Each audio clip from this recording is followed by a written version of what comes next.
Four men made a grave mistake when they rode off with a widow's last horse. But their worst mistake wasn't the theft. It was not knowing who would come hunting them. Thank you so much for watching and for all your comments. Let me know at the end if you liked the story, and where you're watching from and why you're following this. The Wyoming wind cut across the small ranch like a blade, carrying with it the scent of pine and distant rain. Grace Whitmore stood on the weathered porch of her cabin, her auburn hair pulled back in a practical braid, her green eyes scanning the horizon with the vigilance of someone who had learned never to trust the silence. 3 years had passed since the fever took her husband, Michael, leaving her alone on this patch of land with nothing but memories and the horses that had been their shared dream. Among those horses, one stood apart. Storm, a magnificent white mare with eyes like liquid silver, was the last gift Michael had given her before his death. The horse was more than an animal.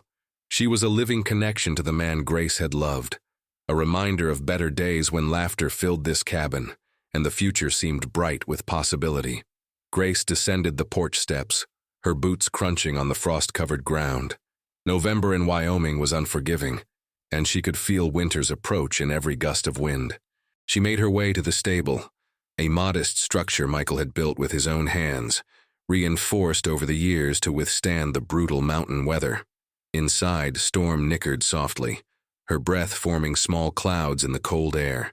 Grace ran her hand along the mare's neck, feeling the powerful muscles beneath the sleek coat. "Good morning, beautiful girl," she whispered, her voice carrying the weight of her solitude. "Just you and me today, like always." The other 3 horses shifted in their stalls, but Grace's attention remained on Storm. This horse represented her last valuable asset, the one thing she could sell if the coming winter proved too harsh, if the money ran out before spring arrived. But the thought of losing Storm felt like losing Michael all over again, and Grace pushed the dark consideration from her mind. She was preparing the morning feed when she heard the sound of approaching horses. Grace tensed immediately. Visitors were rare out here, 15 miles from the nearest town of Bitterroot. She stepped out of the stable, her hand instinctively moving to the rifle she kept mounted by the door. 4 men rode into her yard, their horses tired and their faces hard with the kind of wear that came from living rough. The leader, a tall man with a scar running from his temple to his jaw, smiled, but there was no warmth in the expression.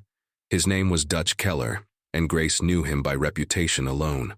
He was a horse thief, a man who moved through the territories taking what he wanted and leaving ruin in his wake. "Mrs. Whitmore," Dutch said, tipping his hat in a mockery of respect. "Heard you got some fine horses out here. Thought we might take a look, maybe make you an offer." Grace's grip tightened on the rifle. "My horses aren't for sale. I'll ask you to leave my property." Dutch's smile widened, showing teeth stained by tobacco. "Now that's not very hospitable. We've been riding hard, and our horses need rest. Surely you wouldn't turn away travelers in need." "I would, and I am. Turn around and ride out." The 3 men with Dutch fanned out slightly, a movement that was far from casual. One of them, a younger man with cruel eyes, spat into the dirt.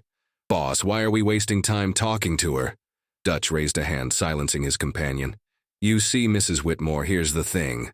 We're going to look at those horses whether you like it or not. Now you can make this easy on yourself, or you can make it hard. But either way, we're looking."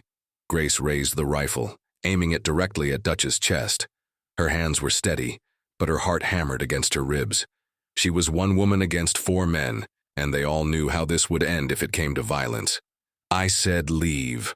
Dutch's expression darkened. He nodded to his men, and they dismounted in unison, moving with the practiced coordination of men who had done this before. Grace fired a warning shot into the air, the crack of the rifle echoing across the valley. The men didn't even flinch. "Take the horses," Dutch ordered. "All of them." What happened next unfolded with terrible speed. Grace tried to aim at the men approaching the stable, but one of them rushed her from the side, knocking the rifle from her hands. She fought, landing a solid punch that split the man's lip, but he backhanded her across the face, sending her sprawling to the ground. The taste of blood filled her mouth, and her vision blurred with tears of rage and helplessness. From the ground, she watched as they led her horses out, one by one. The 3 geldings went first, nervous but manageable. Then Storm emerged, her white coat gleaming even in the gray morning light. The mare sensed the wrongness of the situation, rearing and pulling against the rope, but Dutch himself took the lead, speaking soft words that contrasted sharply with the violence of what was happening. Grace pushed herself up, ignoring the pain in her jaw. "Please," she said, hating the weakness in her voice but unable to stop herself. "Not Storm. Take the others, but leave her. She's all I have left." Dutch paused, looking back at her with something that might have been pity on another man's face. On his, it looked like contempt. "That's exactly why we're taking her, ma'am. She's the valuable one. You'll survive. You're young enough to start over." They mounted their horses, leading her stolen animals behind them. Grace stood in her yard, blood dripping from her split lip, watching everything she had left disappear toward the eastern horizon. The fury that filled her in that moment was almost enough to warm her against the cold wind. But fury alone wouldn't bring Storm back. She needed help, real help, and there was only one place she knew to find it. Grace cleaned her face, changed into riding clothes, and saddled the old mule Michael had kept for hauling supplies. The animal was too old and too slow to be worth stealing, which meant it was now her only transportation. She locked the cabin, took what money she had hidden beneath a floorboard, and rode toward the Comanche camp that lay 20 miles to the south. The journey took most of the day. By the time Grace spotted the teepees arranged in the sheltered valley, the sun was beginning its descent, painting the sky in shades of amber and crimson. She knew coming here was dangerous. Relations between the white settlers and the Comanche had been tense for years, marked by broken treaties and mutual distrust.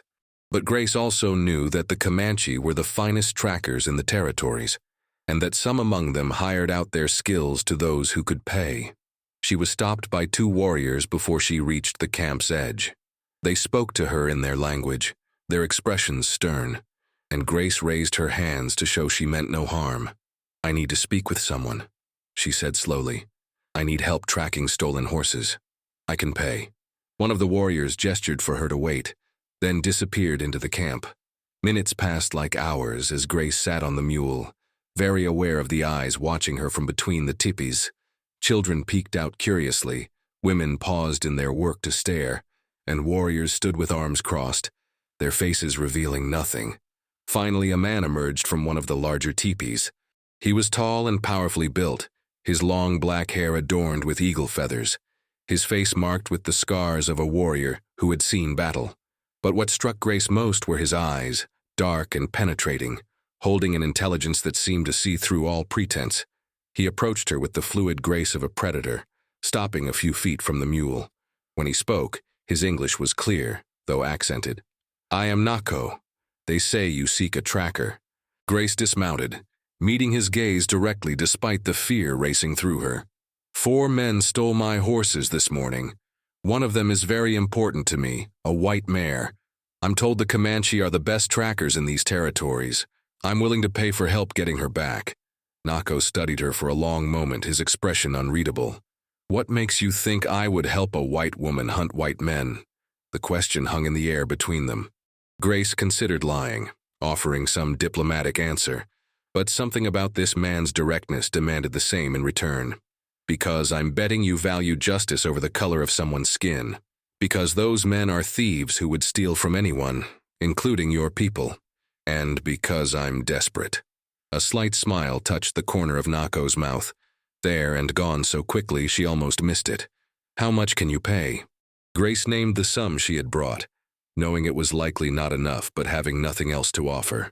Nako's expression didn't change, but she saw something shift in his eyes. Calculation, perhaps, or consideration. "That is not enough for what you ask," he said finally, "but I will make you a different offer. I will track your horses and help you take them back. In return, when we succeed, I keep one of the horses you recover. Not the white mare, one of the others." Grace's mind raced. She would lose a horse either way, but this gave her a chance to keep Storm. "Agreed," she said, extending her hand. Nako looked at her outstretched hand for a moment before gripping it firmly. His hand was calloused and warm, and the handshake was brief, but solid. "We leave at first light. Can you ride hard for days if needed?" "I can do whatever it takes." "Good, you will stay here tonight. My sister will give you a place to sleep. Tomorrow we hunt. As Nako turned to make arrangements, Grace felt the first flicker of hope since watching Storm disappear over the horizon. She didn't know this warrior, didn't know if she could truly trust him, but she had made her choice. Tomorrow, the hunt would begin, and one way or another she would have Storm back or die trying. Dawn broke cold and clear over the Comanche camp, the sky transforming from deep indigo to pale gold, as Grace emerged from the teepee where she had spent the night. Nako's sister, a woman named Kimi with kind eyes and gentle hands, had offered her food and a warm place to sleep, treating her with a courtesy that surprised Grace given the tensions between their peoples. Now, as Grace checked the supplies Kimi had helped her pack, she felt the weight of what lay ahead settling onto her shoulders. Nako appeared leading 2 horses, both strong and well-muscled, bred for endurance rather than speed. He had changed from the ceremonial clothing of the previous evening into practical traveling gear, buckskin pants, a heavy shirt, and a coat lined with fur. His weapons were simple, but well-maintained. A rifle, a knife, and a bow with a quiver of arrows. He moved with the quiet confidence of a man completely comfortable in his own skin. "Your mule stays here," he said without preamble. "You ride one of these. Can you handle her?" He gestured to a roan mare with intelligent eyes. Grace approached the horse, letting it smell her hand before running her palm along its neck. "I grew up with horses. I can handle her." "Good. We have a long ride ahead. The men who took your horses have a day's lead, but they are moving slower because they are leading stolen animals. We will gain on them if we push hard." They mounted and rode out of the camp as the sun cleared the horizon, heading east across the Wyoming wilderness. The landscape was beautiful and brutal in equal measure. Rolling hills covered in prairie grass, stands of pine and aspen, rocky outcroppings that rose like ancient sentinels. The wind carried the promise of snow, and Grace pulled her coat tighter around herself. For the first few hours they rode in silence. Nako's attention was focused entirely on the ground, reading signs that were invisible to Grace's untrained eyes. Occasionally he would dismount, examining tracks or broken vegetation, his expression intense with concentration. Grace watched him work, impressed by the methodical way he pieced together the trail. It was near midday when Nako finally spoke. "They are moving toward the Montana border. 4 horses, 4 riders, 4 stolen animals. They stopped twice during the night, but not for long. They know they are being pursued." "How can they know?" Grace asked. "We only started this morning." Nako glanced at her, and she saw a flicker of amusement in his dark eyes. Men like these, they always know. They live expecting pursuit. It makes them careless in some ways, overconfident in others. That will work in our favor. They pushed on, stopping only briefly to rest the horses and eat the dried meat and bread Kimi had packed. As they rode, Grace found herself studying her companion. Nako moved with the land rather than against it, his posture relaxed but alert, his eyes constantly scanning the horizon. There was something magnetic about him, a quality that went beyond his physical strength or his obvious skill as a tracker. "Why did you agree to help me?" Grace asked as they watered the horses at a small creek. "The truth, not the business arrangement we made." Nako was quiet for a moment, his gaze distant. When he spoke, his voice carried the weight of old pain. 5 years ago, white soldiers came to our winter camp. They said we had stolen cattle from a rancher, though we had not. They took our horses as punishment, left us to face winter without them. My younger brother died that winter from cold and hunger during a hunting trip that should have been easy on horseback. The men who took your horses, they are the same kind of men. Different faces, same hearts. I help you because what was done to you was wrong, and because sometimes the chance to balance the scales is worth more than gold." Grace felt the sincerity in his words, the shared understanding of loss that connected them across the divide of their different worlds. "I'm sorry about your brother. I lost my husband 3 years ago to fever. Storm, the white mare they took, she was his last gift to me. She's all I have left of him. And then we will get her back," Nako said simply, and the certainty in his voice made Grace believe it was possible. As the sun began to set on their first day of tracking, they made camp in a sheltered hollow surrounded by rocks. Nako built a small fire, carefully positioned so the smoke would dissipate among the rocks rather than rising in a telltale column. They ate in comfortable silence, and Grace found herself relaxing in a way she hadn't expected. "Tell me about him," Nako said suddenly. "Your husband." Grace looked up, surprised by the question. "Michael. He was a good man, a dreamer. He believed we could build something lasting out here, a ranch that would thrive, a legacy. He loved horses more than almost anything, could gentle the wildest stallion with nothing but patience and soft words. When the fever took him, it happened so fast. 3 days, and he was gone. I've been alone ever since, trying to keep his dream alive, but it's been hard. And the white mare, why is she special? Michael found her as a foal, abandoned and nearly dead. He nursed her back to health, trained her himself. He used to say she had a spirit that couldn't be broken, only partnered with. A week before he died, he made me promise I would never sell her, never give her up. Keeping her has been my way of keeping my promise to him, of holding on to the life we were supposed to have together." Nako nodded slowly. "A promise to the dead is sacred. We will honor it." The night deepened around them, stars emerging in brilliant profusion across the black sky. Grace wrapped herself in her bedroll near the fire, aware of Nako sitting watch a few feet away, his silhouette sharp against the starlight. Despite the danger ahead, despite sleeping on the cold ground far from civilization, she felt safer than she had in years.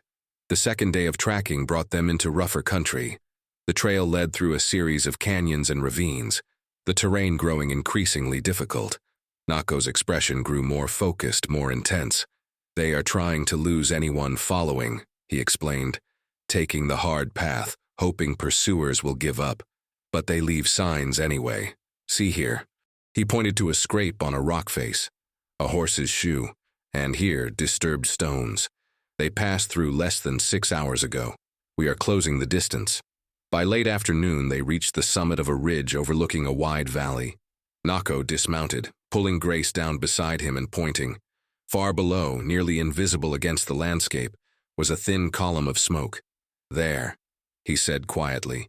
"They have made camp early. Perhaps their horses are tired, or perhaps they believe they have lost any pursuit. Either way, this is our chance." "We go in tonight?" Grace asked, her heart beginning to pound with a mixture of fear and anticipation. "We scout first, learn their patterns. Then we decide. 4 against 2 are not good odds, but surprise is worth more than numbers. And I did not come all this way to fail." They descended the ridge as darkness fell, moving with painstaking care through the rocky terrain. Nako led them to a position overlooking the thieves' camp, close enough to see details but far enough to remain undetected. Grace could make out 4 figures sitting around a fire, and beyond them, tied to a line strung between 2 trees, were the horses. Even in the fading light, Storm's white coat stood out like a beacon. They watched for hours, observing the patterns of the camp. Dutch and his men were confident, even careless. They passed a bottle between them, their voices carrying on the night air, talking about the money they would make selling the horses in Montana. One man was supposed to be keeping watch, but he spent more time drinking than watching. "When the moon sets," Nako whispered, "we move. I will take the guard, you free the horses. We lead them away quietly. If shooting starts, you ride hard for that gap in the rocks to the north. Do not stop. Do not look back. Understand?" Grace nodded, her mouth too dry to speak.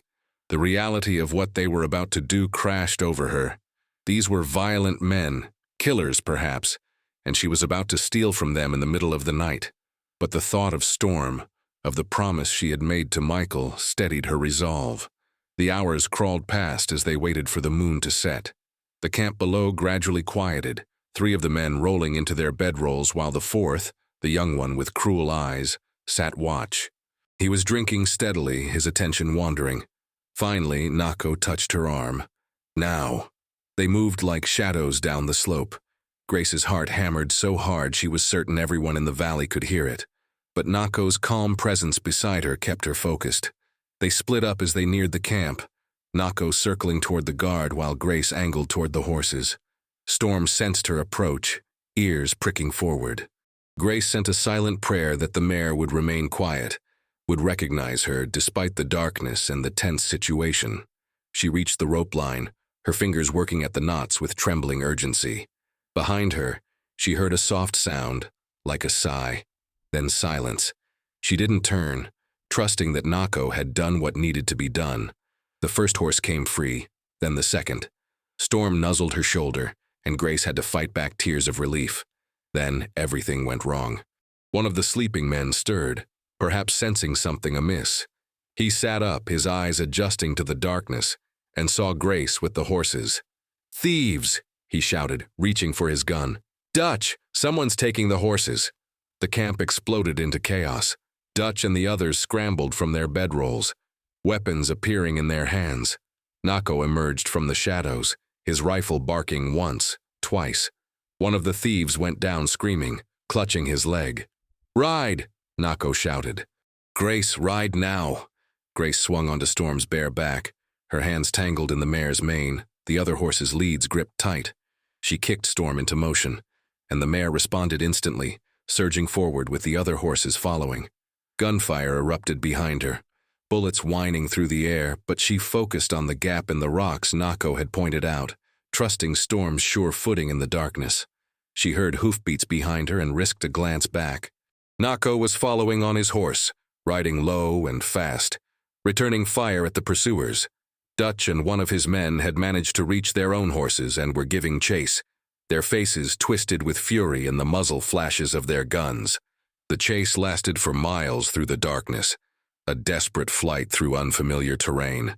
Storm ran with the heart of a champion, never faltering, never hesitating, carrying Grace as if she weighed nothing.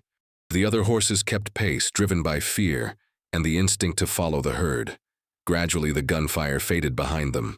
The thieves' horses, already tired from days of hard travel, couldn't match the pace. When Grace finally dared to slow down, glancing back, she saw no signs of pursuit. Nako pulled alongside her, his face grim but triumphant. "Keep moving," he said. "We need distance before we rest. They will try again at first light if they can." They rode through the remainder of the night, putting miles between themselves and Dutch's camp. Only when the eastern sky began to lighten did Nako finally signal a halt in a protected canyon with water and grass for the horses. Grace slid from Storm's back, her legs shaking with exhaustion and aftermath. She checked the mare carefully, running her hands over every inch, looking for injuries. Storm was winded but unhurt, nuzzling Grace's shoulder with the familiar affection that brought tears to Grace's eyes. "Thank you," she said to Nako, her voice breaking. "You saved her. You saved all of them." Nako was checking his own horse, but he looked up at her words. Something in his expression had changed, softened. "You rode well. Many would have frozen when the shooting started. You did not." "I had good motivation," Grace said, stroking Storm's neck, "and a good partner." Their eyes met across the small distance, and Grace felt something shift between them, a connection that went beyond their business arrangement, beyond the successful recovery of her horses. Nako looked away first, but not before she saw the same awareness reflected in his dark eyes. The morning sun climbed higher as Grace and Nako rested in the protected canyon, their horses grazing peacefully on the sparse grass growing near the water. The adrenaline of the night's escape had faded, leaving Grace exhausted but exhilarated. She had Storm back, along with her other 3 horses, and they had survived an encounter that could have easily ended in death. Nako sat against a rock, cleaning his rifle with practiced efficiency. Grace noticed a dark stain spreading across his left sleeve, and alarm jolted through her. "You're hurt," she said, moving quickly to his side. He glanced at his arm with the detached interest of someone accustomed to injury. "A bullet grazed me. It is nothing serious." "Let me see," Grace insisted, her tone brooking no argument.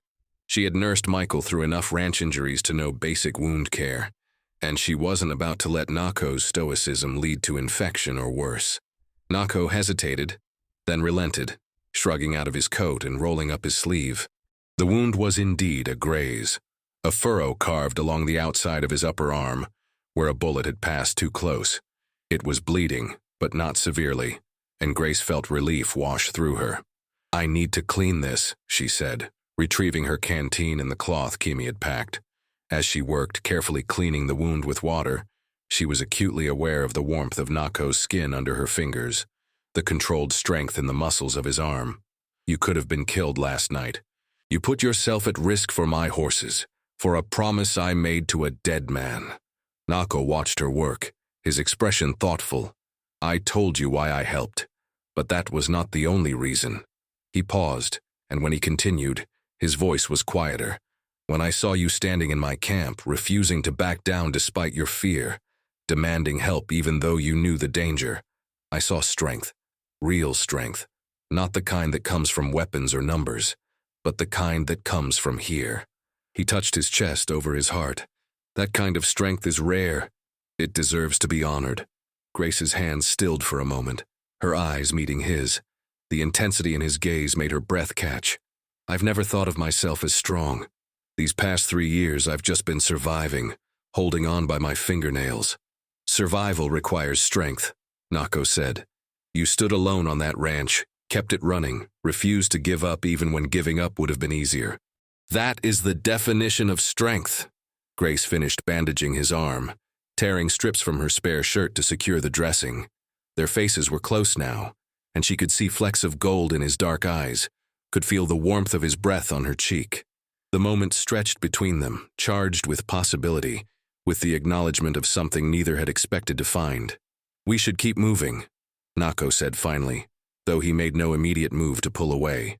Dutch and his men will not give up easily. They have lost their prize and their pride. Men like that become dangerous when cornered. Grace nodded, forcing herself to focus on the practical reality of their situation. They packed up quickly, mounted their horses, and continued westward, back toward Wyoming and Grace's ranch. The captured horses followed docilely, Storm staying close to Grace's side as if unwilling to let her out of sight.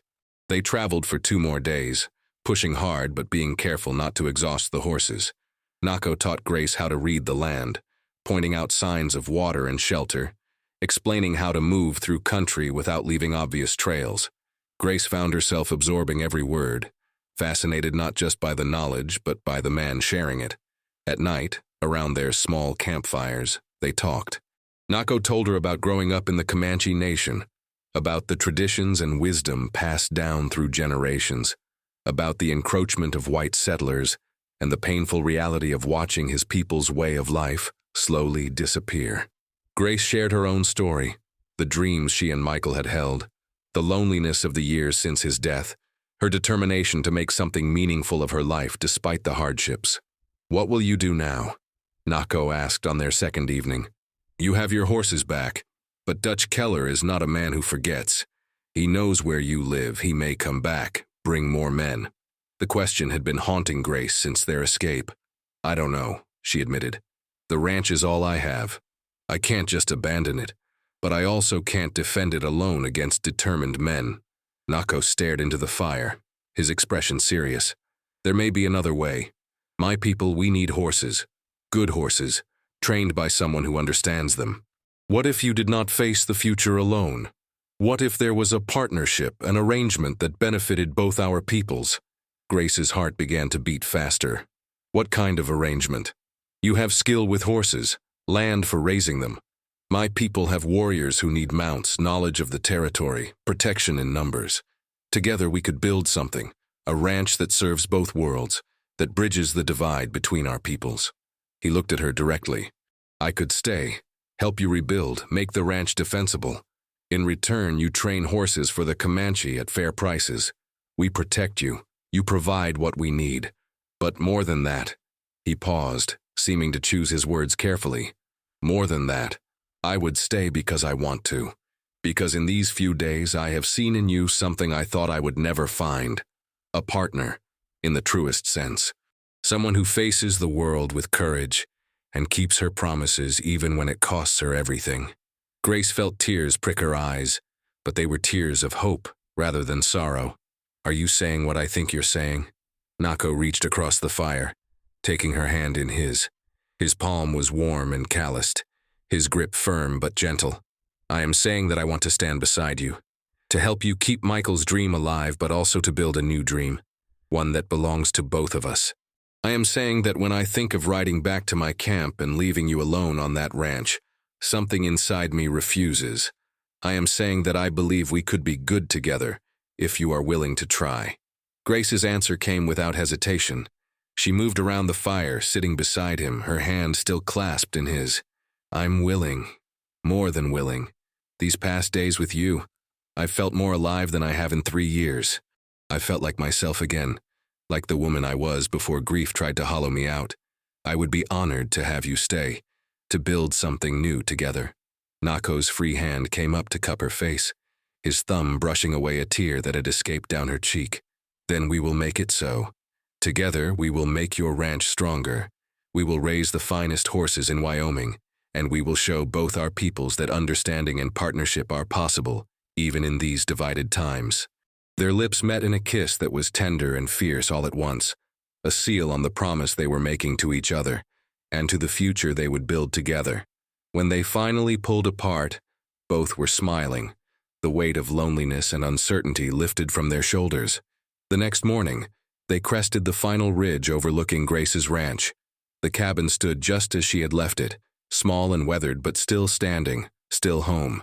As they descended toward it, Grace felt Nako's presence beside her like a warmth against the cold wind, a solid reality she could depend on. But as they approached the yard, they saw something that made them both pull up short. 3 horses were tied outside the cabin, and smoke rose from the chimney.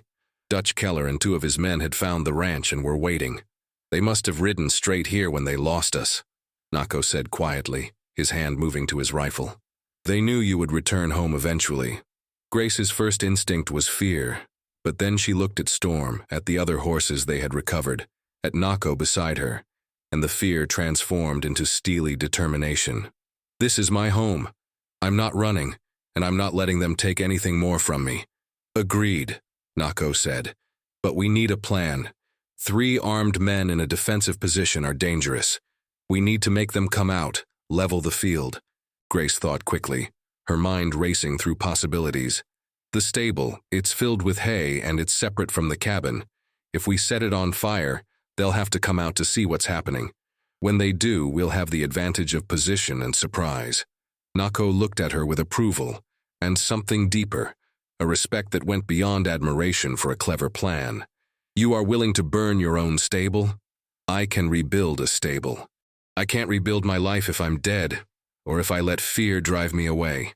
Besides, Michael always said the cabin was what mattered, not the outbuildings. He built them to be replaced as needed. They circled wide around the ranch, approaching from the back where a small rise provided cover. Nako prepared a torch from dried grass and a branch, while Grace positioned herself with a clear line of sight to the cabin's front door. Her hands were steady as she checked her rifle, and she marveled at how much she had changed in just a few days. The frightened widow who had ridden into a Comanche camp was gone, replaced by a woman who knew her own strength. Nako lit the torch and sprinted to the stable, touching the flame to the hay inside before racing back to cover.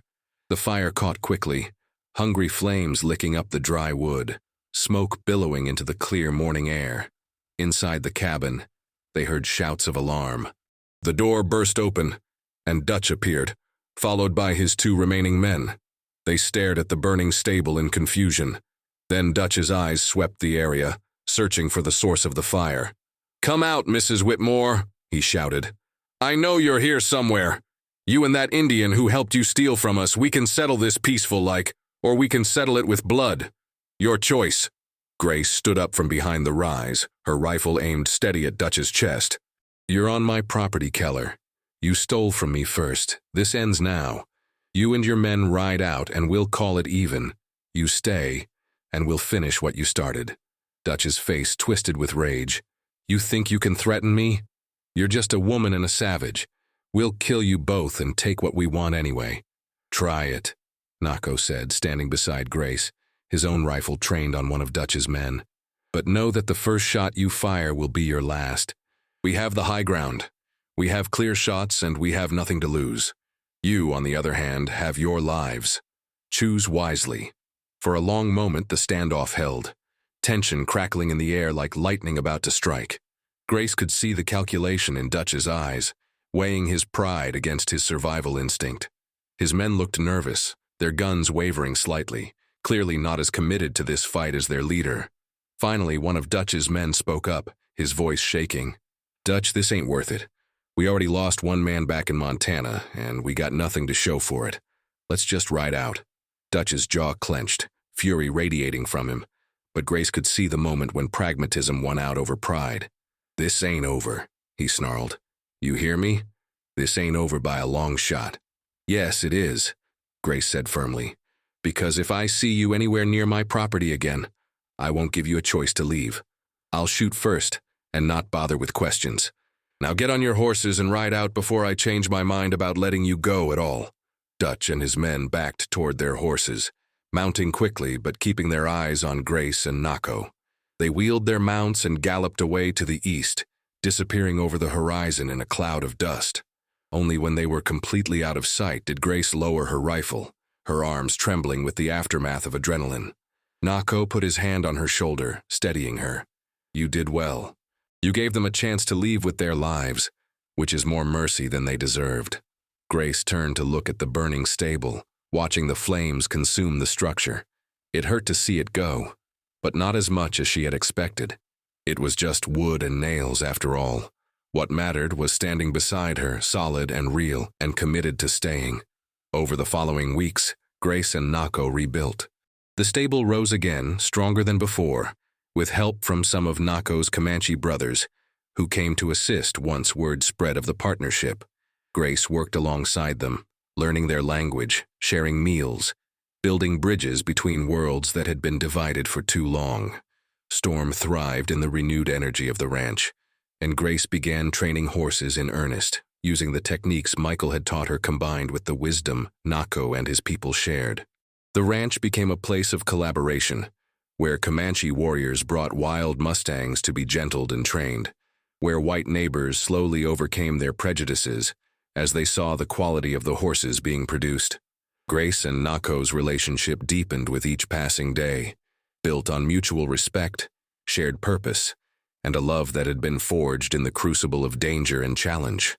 6 months after their first meeting, they were married in a ceremony that honored both their traditions, with Grace wearing a dress trimmed in beadwork created by Kimi and Nako, dressed in his finest ceremonial clothing. As Grace stood beside her husband on the porch of their cabin, watching the sun set over land that now felt truly like home again, she thought about the journey that had brought her to this moment.